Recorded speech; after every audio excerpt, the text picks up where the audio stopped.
Magandang araw mga ka-Wonder! Welcome back sa ating YouTube channel, Wonder Vlogcaster po. Magandang umaga sa inyo. Breaking news mga ka-Wonder.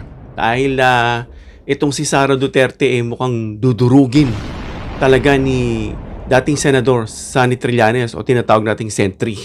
Dahil ngayong araw mga ka-Wonder, ilang minuto lang nakalipas, pinangunahan ni former Senator Sonny Trillanes ang paghain sa Office of the Ombudsman ngayong Miyerkules mismo. January 21, ang patong-patong na kaso ng plunder. Mabigat na mabigat yan. Graft at malversation laban kay Vice President Sara Duterte. Ito yung sinasabi niya nung during that time na ino-oppress siya ng tatay nito when they were still in power, na nagkiklench yung kanyang ngipin sa gigil. Sabi niya, hindi siya natatakot dito kay Duterte. At siyempre, during that time, nasa power pa si Duterte, kaya pag nagsampa ka, at kung ano man yung gagawin mo laban sa kanila, wala yung bisa. And according to Sentry pa nga, mukhang pinagplanuhan siya. Meron siya mga times, episodes na pinagpaplanuhan daw siya, na patayin. So tuloy natin, kabilang sa pinagbatayan ng mga kaso laban kay VP Sara, ang sinasabing questionabling paggastos niya ng kanyang confidential funds. Ito yung 11 days lang mga ka-Wonder. Matatawa ka talaga. Ang iba't ibang anomalya sa pondo na kinasangkutan ng Department of Education, na itong ang mga boses ng mga netizens, mga ibang teachers dyan, na nakita natin sa isang video, na sinasabi nila na panagutin itong si Sara Duterte dyan sa DepEd, na sana napunta sa mga estudyante, napapakinabangan nila yung pera, ma-maximize, ma-utilize yung pera para ma-enhance yung pag-aaral, yung quality of education nitong mga bata, mukhang na inanomaliya pa.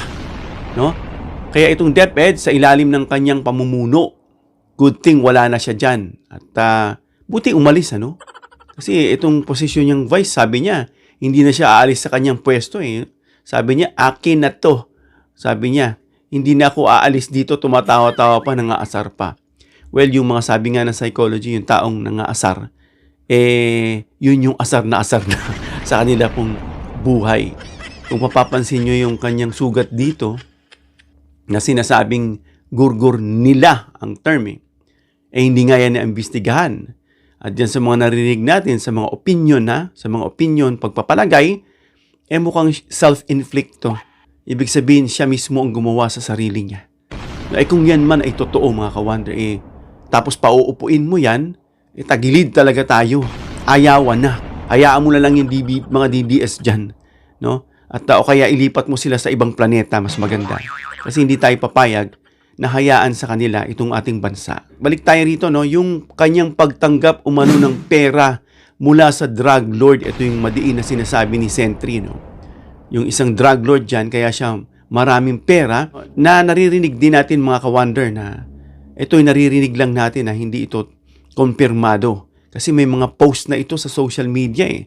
May mga binigyang ng naratibo dyan na ito raw si Sara ay may kaugnayan o relasyon dito sa isang drug lord. Hindi ko lang matandaan kung ano yung pangalan nito. Kung ito ba'y, comment down below mga ka-Wonder kung maalala nyo. Sami Uy ba yan? Sino ba yan? Hindi ko matandaan. Basta isang drug lord na dumaan sa wall na kanya pong karelasyon daw.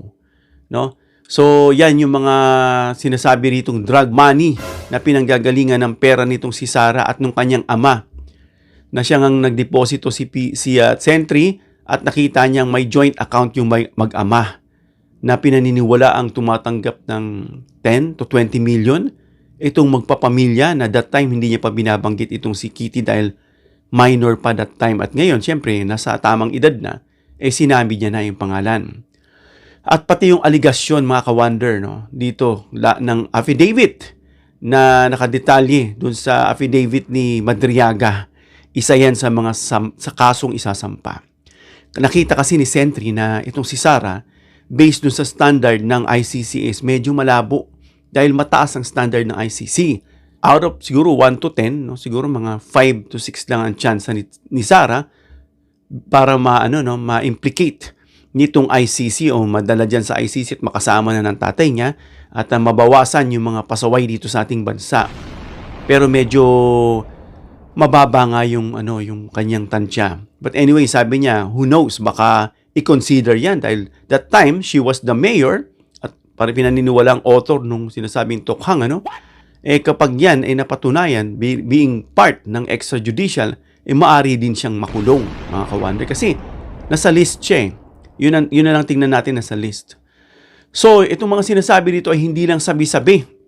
Hindi lang ito paninira, Kasi kung ito ay paninira lang, hanggang dyan lang yan at hindi yan sasampahan ng kaso, At kung paninira lang yung mga Facebook, gaya ng itong mga ibang content creators, kung ano-ano na pinagpo-post na hindi naman totoo, dapat maging responsible tayo sa ating pong pagpo-post dahil binigyan tayo ng privilege, Ito hindi karapatan na privilege. Kasi anytime pwedeng tanggalin sa ni YouTube at Facebook yan Kapag nag-violate ka na ikaw ay nagbibigay ng mga false information, So yan, masaya na tayo dahil sabi dito, bilyong-bilyong piso ang lamang pera ng accounts ni Sara Duterte. Grabe guys, bilyong-bilyong piso ayon kay Sentry.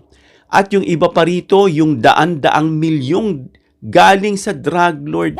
Napakaraming pera nitong si Sara Duterte na tinugurian nga nilang lustay.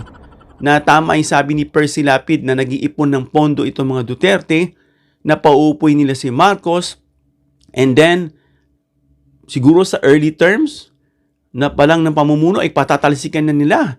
Na sabi nga ni Percy, gagamitin yung pera na you cannot imagine. Yung volume ng pera na ang dami. Kay Sara pa lang yun, mga ka-wonder. How about dito kay Pulong? Kay Sara, kay Pulong, kay Duterte, kay Baste, kay Kitty, kay Hanilet, 6 sila. Na sana pag yan ay natagpuan at napatunayan, lahat ng kanila pong mga assets, kasama na yung napanood natin dito, na parang may binuksan silang food chain, fast food chain. KFC yata yung isa, tapos inasal na sabay atang binili, nitong nila Hanilet na franchise. Comment down below, mga ka-wonder, kung gaano ka-authentic yung news na yan. Kasi nakita natin sa video na bumili. At plinash na rin yan, in-upload na rin yan ng isang content creator na KFC at inasal na halos sabay na binuksan. Wow, grabe. Ilang milyon yan? 20 to 30 million? 30 to 50 million yung KFC? Ang daming pera. Na sana yan ay mabawi ng gobyerno. Lahat-lahat. Tugisin hanggang sa pababa sa barangay level. So yan muna ang good news natin, mga ka-wonder, At totoong sinasabi ni Sentry na talagang tahimik lang, at talagang hindi niya tatantanan gaya ng pinangako niya na hahabulin niya itong mga Duterte at itong si Sara. Yung mga account niyan, sana mabuksan na. Imposible na, mga ka-wonder, Talagang kikilos na ang taong bayan yan. Kapag ganyan nakikita nila na ang lakas-lakas na ng mga ebidensya, hindi lang chismis-chismis, at kapag pinatunayan at hinaharang-harang, antayin nyo yung kilos ng taong bayan. Hindi tayo nag-inciting, pero sa nakikita ng taong bayan na ang taong bayan na nagpapasahod at punong-puno na, baka kumilos na ang taong bayan yan. At patalsikin kayo sa pwesto. Huwag naman nating hayaan yung mga nangyayari gaya nung sa ibang bansa na parang may lawlessness na nangyayari. Huwag nating hayaan ng ganun. Huwag nating abusuhin yung mga tao, yung mga maliliit.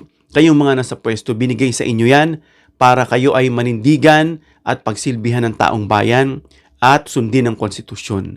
Kapag namamanmanan at nakikita na yan ng taong bayan na kayo ay umaabuso na, huwag niyong antayin na yung taong bayan mismo ang magpaalis sa inyo dyan sa pwesto.